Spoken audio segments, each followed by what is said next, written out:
नमस्कार. नमस्कार. आपणा सर्वांचे अवधूत रिसर्च युट्यूब चॅनलवर पुन्हा एकदा स्वागत. माझा आजचा विषय हा संत श्री गजानन महाराजांबाबत माहिती देण्यासाठी मी हा व्हिडिओ तयार करीत आहे. तुम्हाला कल्पना असेल की या गुरुवारी 20 फेब्रुवारीला संत श्री गजानन महाराजांचा अ, प्रगट दिन आहे. दरवर्षी संत श्री गजानन महाराजांचा प्रगट दिन मोठ्या थाटात साजरा करतात. संत श्री गजानन महाराजांबद्दल बोलायचे झाले तर ते 23 फेब्रुवारी 1878 या दिवशी गजानन महाराज शेगाव जिल्हा बुलढाणा येथे दिगंबरावस्थेत लोकांच्या प्रथम दृष्टीस पडले. त्यावेळी ते देवीदास पातुरकरांच्या मठाबाहेर उष्ट्या पत्रावळीतील शिते उचलून खात होते. महाराजांच्या प्रगट दिनाच्या निमित्ताने शेगाव येथे मोठ्या प्रमाणावर उत्सव होतो. गणगणात बोते हा त्यांचा आवडता मंत्र. या मंत्राचा अर्थ लक्षात घेतला तर ते समजून शकेल. पहिला गण म्हणजे जीव, दुसरा गण म्हणजे शिव, गणात म्हणजे हृदयात, बोते म्हणजे बघा. प्रत्येकाने हृदयस्थ परमेश्वर बघायला शिका. तो केवळ तुमच्याच नाही तर प्रत्येक जीवनाच्या ठायी आहे. महाराज गणगणात बोते असं म्हणत असत, म्हणून लोक त्यांना गजानन महाराज म्हणू लागले. या ओळीचा अर्थ असा आहे की कोणताही प्राणी देवापासून वेगळा नाही. देव सर्वांमध्ये आहे आणि सर्व देवांमध्ये आहेत. यातून दिलेला संदेश असा आहे की देव प्रत्येक व्यक्ती आणि आपल्या सभोवतालच्या सर्व गोष्टींमध्ये उपस्थित आहे. गजानन महाराज यांचे जीवन वर्णन करणारा ग्रंथ श्री दासगणू महाराज यांनी लिहिलेला असून त्याचे नाव श्री गजानन विजय असे आहे. या ग्रंथात महाराजांच्या आयुष्यातील अनेक आख्यायिका आणि ऐतिहासिक घटना वाचायला मिळतात. हा ग्रंथ आपण सकाळी जर सुरू केला तर 21 अध्याय आहेत. यामध्ये संध्याकाळपर्यंत पूर्ण करू शकता. एका दिवसात म्हणण्याचा हा एक हे आहे, प्रथा आहे. ती आपल्या अवतार कार्यातील 32 वर्षाचा काळ संत श्री गजानन महाराजांनी संपूर्णपणे व्यतीत केला असला तरी कारण परत्वे महाराजांची भ्रमंती अकोला, मलकापूर, नागपूर, अक्कोट, दर्यापूर, पिंपळगाव, मुंगाव, रामटेक, अमरावती, खामगाव या विदर्भातल्या प्रमुख भागातल्या ठिकाणी झालेली आहे. उन्हा पावसातून वस्त्रहीन अवस्थेत भरभर चालणाऱ्या महाराजांची चांगलगती गाठण्यासाठी त्यांच्या भक्तांना अक्षरशः त्यांच्यासोबत धावावे लागेल. महाराज आपल्या भक्तांसोबत वारीच्या निमित्ताने दरवर्षी पंढरपूर येथे जात असत. त्याचप्रमाणे नाशिक, त्र्यंबकेश्वर येथेही नित्य नेमाने जात. नाशिक येथील कुशावर्त तीर्थाजवळील निलांबिका देवीचा डोंगर तसेच ब्रह्मगिरी पर्वतावरही ते आवर्जून जात असत. ब्रह्मगिरी पर्वताची उंची छाती दडपून टाकणारी आहे. सर्वसामान्य माणसास तिथे जाण्यापूर्वी 10 वेळा विचार करावा लागतो. 600-125 वर्षापूर्वी तर ही स्थाने फारच दुर्गम होती. महाराज मात्र हा पूर्ण पर्वत चढून जात असत. ब्रह्मगिरी पर्वतावरील गहिनाथांची गुफा आणि निवृत्तीनाथांच्या मंदिराला महाराज आवर्जून भेट देत व तेथे काही क्षण घालवत. नाथ संप्रदायात नाथांनी जे चमत्कार केले त्यातलेच काही गजानन महाराजांनीही त्यांच्या अवतार कार्यात केलेले दिसतात. गजानन महाराजांना कळले की त्यांच्या अवतार समाप्तीची वेळ येऊन ठेपली आहे. त्यावेळी त्यांचे एक भक्त हरी पाटला सोबत पंढरीला गेले. असे म्हटले जाते की त्यांचा मानस पंढरीला समाधी घेण्याचा होता, परंतु विठ्ठलाच्या आज्ञेने त्यांनी शेगावला समाधी घेण्याचे ठरविले व ऋषीपंचमीला पुण्य दिनही ठरविला. समाधी घेण्यापूर्वी महाराजांनी सांगितले, आम्ही आहोत येथे स्थित, तुम्हा सांभाळण्याप्रती सत्य तुमचा विसार पडणे नसेल. लाखोच्या संख्येने लोक त्यांच्या समाधी प्रसंगी हजर होते. तत्पूर्वी महाराजांना सुवासिक द्रव्य लावून अभ्यंग स्नान घालण्यात आले होते. अनेक सुवासिनींनी त्यांची पूजा करून मंगलारती वळली होती. महाराजांचे भक्त समाधीच्या मिरवणुकीत सहभागी झाले.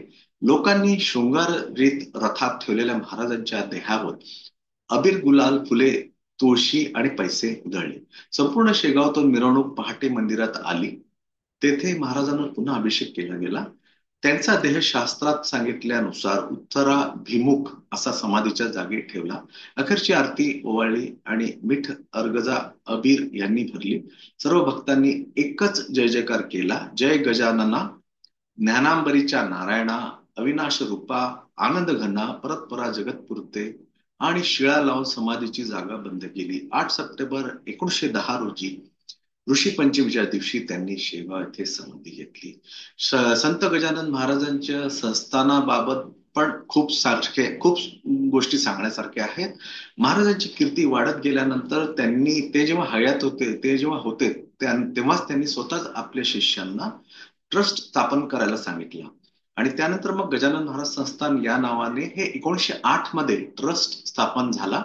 शेगावात नवीन मठ स्थापित झाला आणि महाराजांच्या श्रेष्ठतेचा आणि संतत्वाचा महिमा सर्वदूर पसरला. भौतिक आणि आध्यात्मिक गरजा पूर्ण करून घेण्याकरिता लोक शेगावला अमाप गर्दी करू लागले. महाराष्ट्राच्या बुलढाणा जिल्ह्यातील शेगाव सेंट्रल रेल्वेच्या मुंबई नागपूर मार्गावर आहे. या स्टेशनवर अनेक रेल्वे गाड्या थांबतात. स्टेशनच्या बाहेरून मंदिरापर्यंत पायी गेल्यास फक्त 15 मिनिटाचा रस्ता आहे.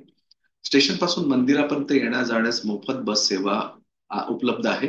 महाराष्ट्रातून येथे 172 बसेस येतात. त्या व्यतिरिक्त देवास, उज्जैन, पैठण, पंढरपूर या स्थानकांनाही बसेस चालतात. श्री गजानन महाराजांचे मंदिर शेगाव गावाच्या मधोमध आहे. हे मंदिर काळ्या पाषाणाचे आहे. श्रेयांची समाधी मंदिराच्या गुहेत आहे. वरच्या बाजूला राम, लक्ष्मण आणि सीता यांच्या मूर्तीही देखील स्थापल्या आहेत. मंदिर परिसरात वर्षभर भजन आणि प्रवचन असते. रोज सकाळी 5 वाजेपासून तर रात्री 9:30 पर्यंत पूजा अर्चना विधिवत चालते. काकड आरती ते शयन आरतीपर्यंत नियमित रूपाने विविध कार्यक्रम चालतात. या मठाचे तसेच मंदिराचे वैशिष्ट्य म्हणजे येथे असलेली स्वच्छता, शांतता, शिस्त आणि कर्मचाऱ्यांची तसेच सेवेकऱ्यांची भक्तांची उत्तम तसेच प्रेमळ वर्तणूक. दर्शनाची व्यवस्था अतिशय उत्तम प्रकारे केलेली असून दुपारच्या वेळी सर्व भक्तांना भोजन प्रसाद वाटतात. भोजन स्थळ देखील अतिशय सुव्यवस्थित नीटनेटके असून सेवेकरी प्रेमाने भक्तांना जेवायला वाढतात. गजानन महाराजांच्या समाधी दर्शनाच्या देशाच्या कोपऱ्यातून दररोज येणाऱ्या हजारो भाविकांची राहण्याची सोय या संस्थानाने भक्त निवासात करण्यात आलेली आहे. तसंच शेगाव या परिसरात भक्त निवासात जर खूप गर्दी असेल तर तिथे इतर हॉटेल्स देखील इतर राहण्याची सोय सुद्धा भरपूर प्रमाणात आहे. त्यांना राहण्याची सोय उपलब्ध व्हावी या सेवा उद्देशाने संस्थाने 4 भक्त निवास संकुल उभारले आहेत. मंदिर परिसरातील 2 भक्त निवास व तीनशेट परिसरातील 4 भक्त निवास साध्या आवश्यक सोयीनुसार खोल्या संस्थापने उपलब्ध करून दिल्या आहेत. ही भक्तासाठी विपुल निवास व्यवस्था उपलब्ध करून देण्याची संस्थानाची आगळीवेगळी व्यवस्था आहे. आणि एकाच यामध्ये काही त्यांचे नियमानुसार ही सेवा प्राप्त होते. आणि श्री संस्थेच्या अधिकृत शाखेची निवास व्यवस्था नुसते शेगावला नाही पण त्यांचं श्री क्षेत्र पंढरपूर, श्री क्षेत्र त्र्यंबकेश्वर, श्री क्षेत्र ओंकारेश्वर आणि श्री क्षेत्र आळंदी या तीर्थक्षेत्री श्रींनी काही काळ वास्तव्य केलेले आहे. या क्षेत्रामध्ये जागरूक वास्तव्य असलेल्या देवतेच्या दर्शनार्थ येणाऱ्या तीर्थयात्रू करूंची सेवा घडून यावी या उद्देशाने भक्तांना निवासस्थान, भोजनाप्रसाद, पार्किंग व्यवस्था आणि विनामूल्य अन्नदान इत्यादी सुविधा देण्यात येतात. श्री गजानन महाराजांची माहिती मी इथे पूर्ण केली. मला त्याच्यासोबत ते जे 21 अध्याय आहेत तर त्यामधले हे अध्यायाचे एक अध्यायाचा एक फोटो मी इथे अ, अ, दाखवू चाहतो. पहिल्या अध्यायी सांगे गजानन अन्नपूर्ण ब्रह्म ठेवा आठवण. दुसऱ्या अध्यायी सांगे गजानन नको तो आग्रह होई नुकसान. तिसऱ्या अध्यायी सांगे गजानन टाळण्या गंडांतर धरा साधुचरण. चौथ्या अध्यायी सांगे गजानन करा नामस्मरण टाळा जन. पाचव्या अध्यायी सांगे गजानन ईश्वरी सत्ता अगाध आणिले विहिरीत जीवन. सहाव्या अध्यायी सांगे गजानन संकटी नाही त्राता एका ईश्वरा वाचून. सातव्या अध्याय सांगे गजानन आधी सशक्त शरीर मग संपत्ती धनमान. आठव्या अध्याय सांगे गजानन नको उपाधी नको. हे थोडं मला वाचता येऊन नाही राहिलंय. नवव्या अध्याय सांगे गजानन जीवात्मा म्हणजे गण नाही.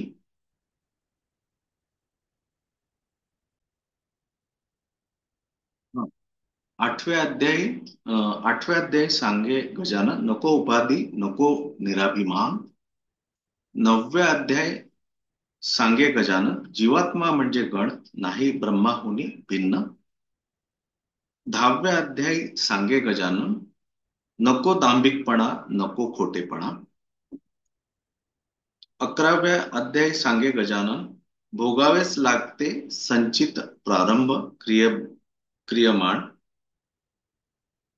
12व्या अध्याय सांगे गजानन भक्ताच्या हाकेला येई गुरु धावून. 13व्या अध्याय सांगे गजानन बेडका बने मलम श्रद्धा असल्या मनापासून. 14व्या अध्याय सांगे गजानन करिता विपरीत हट्ट फळ मिळते वाईट.